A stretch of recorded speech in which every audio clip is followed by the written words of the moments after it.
One of the important strategic decisions that you're going to have to make when determining how to approach your succession planning is whether you want the process to be centralized or decentralized.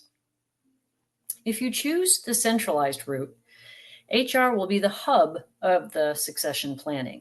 They'll know who is in the pipeline. They will oversee or even prescribe the professional development that those people will need in order to be prepared.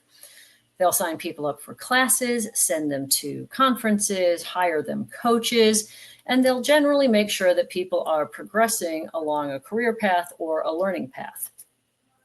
In the decentralized approach, all of those things that I just mentioned will be taken on by every individual department head, whatever title you want to give that person, a manager, a vice president, a director.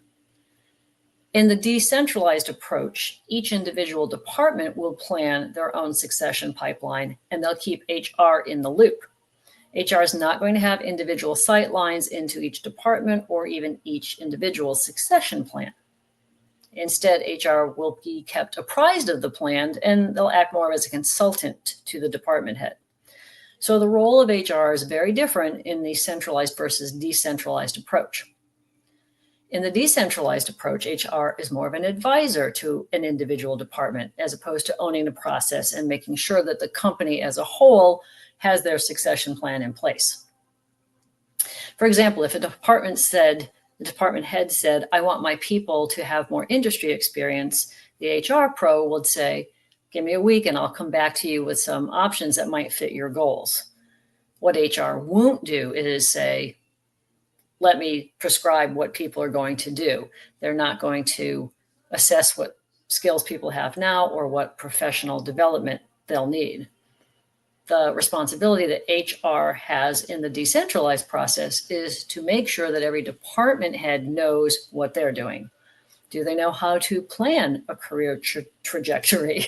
Do they know how to delegate? Do they know how to identify special projects or stretch assignments? Do they know how to coach their people? Do they know how to teach their people how to be coaches, how to coach?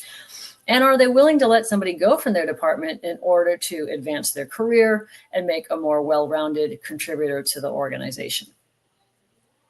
The centralized versus decentralized decision depends on how your organization prefers to manage the process and how much time and dedication you think your individual department heads are going to be able to give to the process. Also consider if a department head leaves, will the next department leader be on board with this responsibility? Now, I want to share with you a warning. There is one glaring problem when succession planning is decentralized, and that is if a particular department head just drops the ball and HR is not apprised of that fact, you may have a big gap in your succession pipeline in a particular department. In the centralized scenario, HR makes sure that every spoke in your company hub has a succession plan in place and that people are progressing through that plan.